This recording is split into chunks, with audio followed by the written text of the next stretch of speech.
Oh no, the orcs are attacking us and they take no prisoners, as well as this rhythm takes no prisoners. You've heard that one before. It's every composer's first choice when it comes to epic war music. But did you know that this rhythm has two siblings that are equally strong, if not even stronger? So welcome to the ground noise and this beginner-friendly lesson in orc fighting, and a little trick that makes it easy to come up with rhythmic variations. You don't want to miss that. First, let's see what the Orc Attack rhythm actually is. We have a 4/4 measure filled with 8 notes. Question: how many 8 notes fit into a bar? 5? 9? 8, that's correct. And this is how we count them. 1 and 2 and 3 and 4 and... To create the actual rhythm, we add some accents on the 1, the 2 and 4. A better way to write this is with 2 dotted quarter notes and a normal quarter note. This is, by the way, how I've written it in the thumbnail of this video, which gives you a hint where we're going. Hey guys, this is me editing the video. I just want to let you know that I've changed the thumbnail in the meantime.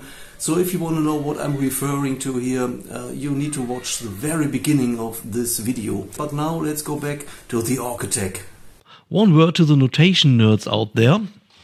I'm trying to keep this video as simple as possible and beginner friendly, like I've said earlier. At the moment it's enough to know that a dotted quarter note is 3/8 notes long, as you can see on my paper. Because we all know what's written in black on white is always right. Now here comes the trick. Let's make groups. We have a group of 3, another group of 3, and a group of 2, which is a quarter note on the 4.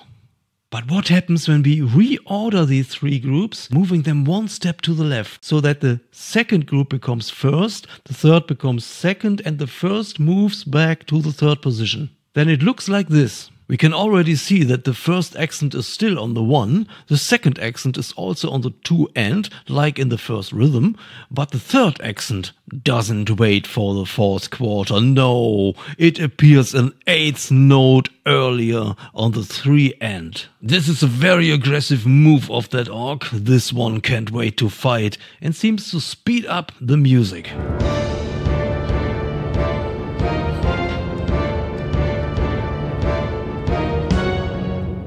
I hope you can feel the difference, but in case you have problems, don't feel bad about it. Better leave a comment to let me know.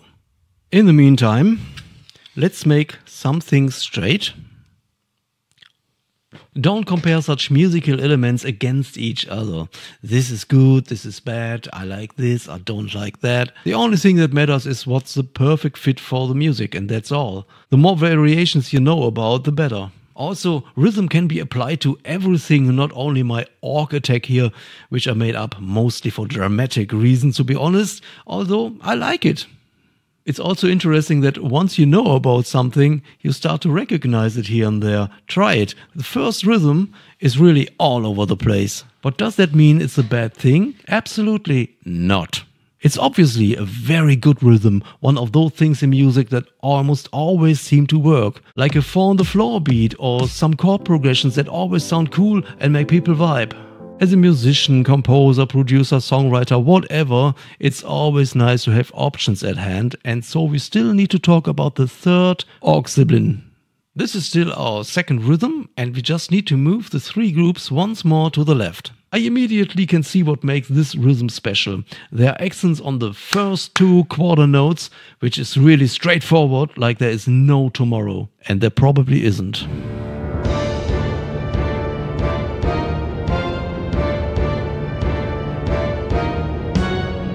Now let's listen to all 3 orcs to really learn to recognize them.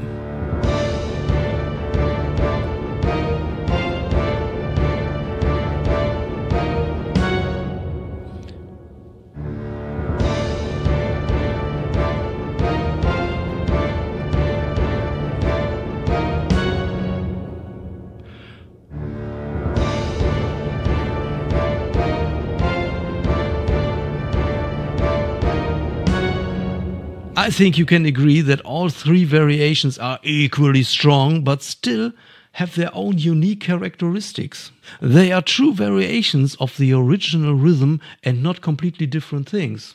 And that's because I didn't come up with a totally new idea. Instead, I simply looked at the accentuation that was already there, grouped it, and reordered those groups. By doing so, you make sure that you don't come up with a confusingly high number of options, and you also stay very close to the original vibe. Can you imagine what happens when you apply this concept to a drum pattern? Or move rhythms in 8th note steps through the bar? Or combine all 3 orcs to come up with longer and more ambitious patterns? But that's definitely something we should do in another video, so subscribe and hit the bell to not miss anything, and also please don't forget to leave a like and an orcish comment to support the channel. For now, have fun with the Orc Attack and whoa, they are coming, I must go! So that the second in the meantime, oops, I like it. I like it.